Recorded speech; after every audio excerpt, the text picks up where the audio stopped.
என்னை கஷ்டப்படுறதுக்காகவே என் கூட போன தொலைச்சிருக்கா பொழுது என் தங்கச்சி.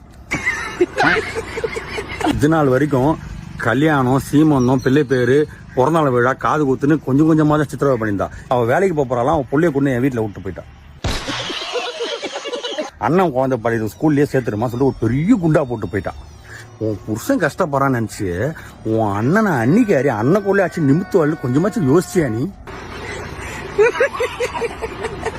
எங்க அம்மா கிட்ட தலப்படா வச்சுக்கினேன். அம்மா பொண்ணை 200-300 கிலோமீட்டர் தாண்டி கல்யாணம் பண்ணலாமா, அப்பதான் அடிக்கடி வரமாட்டா, பக்கத்துல உள்ளூர்லாம் குத்துறாதமான்னு சொன்னேன். கேட்கல, உள்ளூர்ல குத்துட்டாங்க. ஆனா ஒன்னா வீட்டுக்கு வந்துடுறான். அவ வீட்டுல குழம்பு காலியாச்சு, ரசம் காலியாச்சு, நேரா வந்து தூக்கு தூக்கிணும். இப்ப புள்ளைய தூக்கின்னு வந்துட்டான். சரி, உன் புருஷன் கஷ்டப்படுறான், ஹெல்ப் பண்ணணும்னு நினைக்கிற, ஆபீஸுக்கு போ, கம்பெனிக்கு போ. உன்னை படிக்க தானே வச்சோம், நல்லா தானே படிக்க வச்சோம், டிகிரி முடிச்சுக்கிறல்ல.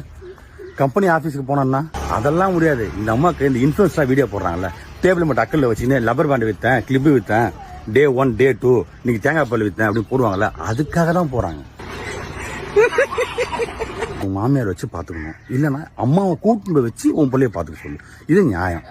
நேரா கூட்டு வந்து உன் பையனை கூட்டு விட்டுறது. உங்களுக்கு கல்யாணம் பண்ணி கொடுத்து உங்களை வளர்த்து ஆளாக்கி கல்யாணம் பண்ணி கொடுத்தோம், இப்போ உங்க பிள்ளையும் வளர்த்து ஆளாக்கணும். இது என்னங்க அது? Download ShareChat.